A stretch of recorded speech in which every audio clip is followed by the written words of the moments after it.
Kalian pernah nggak sih merasa setiap tahun makin panas? Polusi udara makin banyak. Apa sih itu maksudnya? Perkenalkan, saya Muhammad Rofan Binasis dari kelas 10E. Hari ini, saya dan kelompok saya ingin menjelaskan tentang global warming.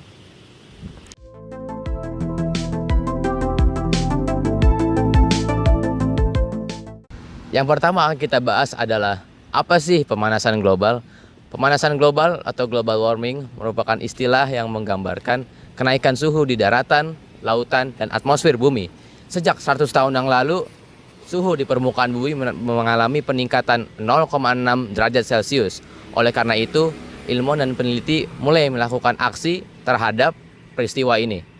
Dampak global warming dapat dirasakan oleh Indonesia dan seluruh dunia. Sebelum konferensi tingkat tinggi bumi di Rio de Janeiro tahun 1992, isu ini dianggap tidak penting.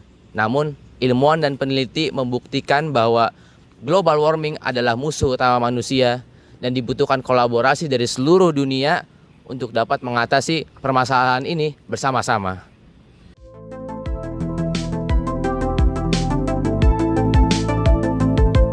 Assalamualaikum warahmatullahi wabarakatuh. Saya Ahmad Fadilah. Setelah mengetahui pengertian pemanasan global, apa sih penyebabnya?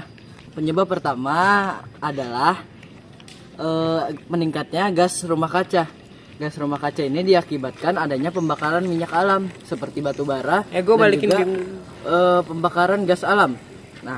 Ada juga efek rumah kaca. Efek rumah kaca menjadikan panas terperangkap dan tidak bisa dipantulkan oleh atmosfer. Yang ketiga ada polusi sampah plastik yang tidak dapat didaur ulang. Sampah plastik ini dapat menghasilkan gas metana jika terkena sinar matahari. Ini juga dikatakan sebagai salah satu penyebab utama perubahan iklim. Sampah yang setiap hari dihasilkan manusia, terutama sampah-sampah yang tidak dapat didaur ulang, diantaranya ada styrofoam, plastik, dan juga yang lain-lain. Yang keempat juga ada pemborosan energi listrik. Pemborosan energi listrik ternyata juga bisa menghasilkan pemanasan global loh, dikarenakan semakin banyak kita menggunakan listrik, maka cadangan listrik itu juga semakin berkurang dikarenakan listrik memerlukan batu bara untuk dihasilkan. Lalu yang kelima ada polusi udara akibat asap dari industri pabrik. Industri pabrik menyebabkan asap dan juga polusi yang sangat banyak. Lalu yang terakhir ada juga penebangan pohon, kerusakan, dan juga pembakaran hutan. Kerusakan yang terjadi ini menyebabkan pemanasan global karena hutan memiliki fungsi untuk menyerap karbon dioksida, dan juga hutan ini menjadi salah satu penghasil oksigen yang banyak.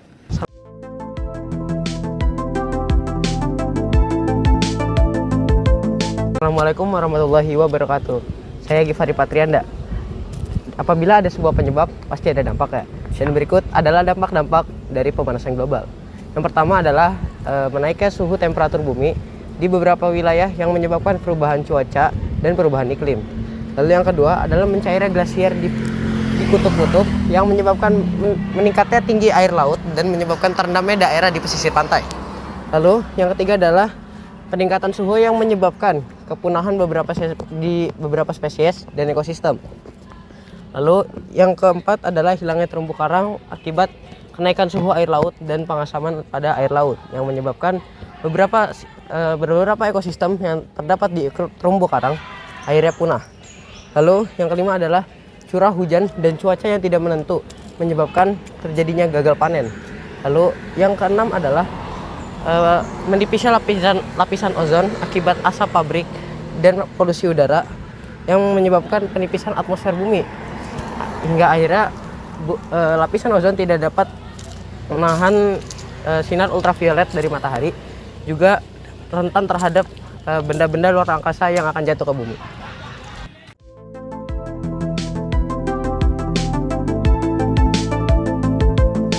Setelah kita tahu betul apa itu pemanasan global, sekarang kita akan bahas cara-cara untuk mengatasi pemanasan global.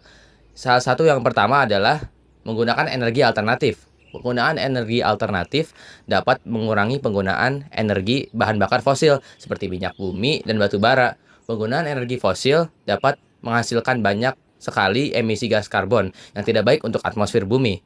Maka energi terbarukan yang dapat kita pakai adalah bioenergy, energi angin, energi panas bumi, energi surya, dan lain-lainnya. Contoh penggunaan energi surya adalah seperti penggunaan panel surya di Danau Mahoni, Depok, yang energinya dapat dipakai oleh kampus UI. Yang kedua, ada daur ulang dan efisiensi energi. Aktivitas manusia kadang juga menghasilkan gas karbon. Contohnya penggunaan kompor minyak. Asap dari kompor minyak dapat menghasilkan gas karbon. Oleh karena itu, sebaiknya diganti dengan biogas. Biogas dapat dimanfaatkan sebagai sumber energi panas yang berasal dari sampah organik yang telah didaur ulang. Nah, sebagai contoh, di sini terdapat banyak juga tempat sampah daur ulang di UI. Nah, ini adalah botol yang akan saya daur ulang. Yang ketiga ada konservasi lingkungan. Konservasi lingkungan dapat dilakukan dengan penanaman pohon di lahan-lahan yang kritis. Contohnya adalah reboisasi. Tumbuhan-tumbuhan yang berfotosintesis menghasilkan oksigen.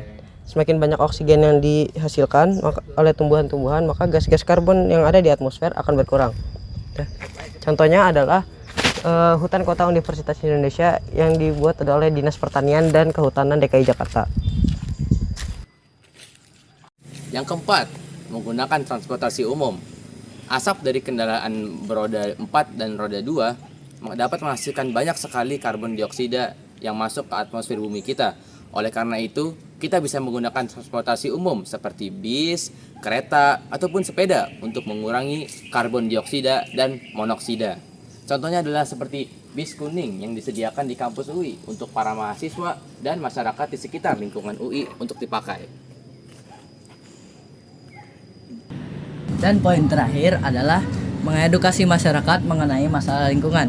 Masyarakat dunia perlu memiliki edukasi dan pemahaman terhadap masalah lingkungan agar sama-sama menyelesaikan masalah tersebut. Pemahaman mengenai pola pikir dan perilaku manusia yang berdampak kepada lingkungan diperlukan agar masyarakat memiliki kesadaran dan akan menumbuhkan rasa cinta terhadap lingkungan. Sekian presentasi dari kelompok kami. Wassalamualaikum warahmatullahi wabarakatuh. Mayo selamatkan bumi.